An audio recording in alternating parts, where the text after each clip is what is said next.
ഞാനിപ്പോ ഈ പാത്രം കഴുകണോ തുണിയെല്ലാം കഴുകിടണോ? അതവിടെ ഇട്ടേക്ക് ചിത്രേച്ചി, ഞാൻ ചെയ്തോളാം. അത് ഞാൻ ചെയ്തോളാം. അല്ല എന്താ പറ്റിയേ? ഒന്നുമില്ല.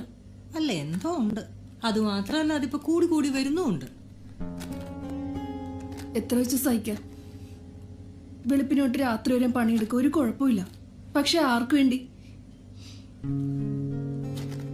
നല്ല വാക്ക് വേണ്ട, ഒരു നോട്ടമെങ്കിലും. അതെന്താ സംഭവം എന്നറിയോ?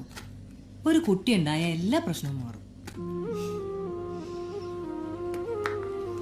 കുടുംബത്തിൽ സന്തോഷവും സമാധാനം ഉണ്ടായാലല്ലേ കുട്ടികളുണ്ടായിട്ട് കാര്യമുള്ളൂ.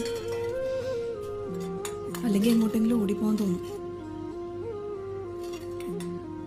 അങ്ങേര് പറയണ പോലെ നമ്മള് പട്ടിക്കാടിൽ നിന്നാണല്ലോ വന്നത്. അതെ, ഭർത്താക്കന്മാര് കൊള്ളൂല്ലെങ്കിൽ അപ്പൊ തന്നെ ഇട്ടിട്ട് ഓടിപ്പോരും അല്ല വേണ്ടത്. കുത്തിരി പിടിക്കണം, നന്നാക്കി എടുക്കാൻ പറ്റണം. ഇഷ്ടമില്ലെങ്കിൽ എന്ത് ചെയ്തിട്ടൊരു കാര്യമില്ല ചിത്രേച്ചി.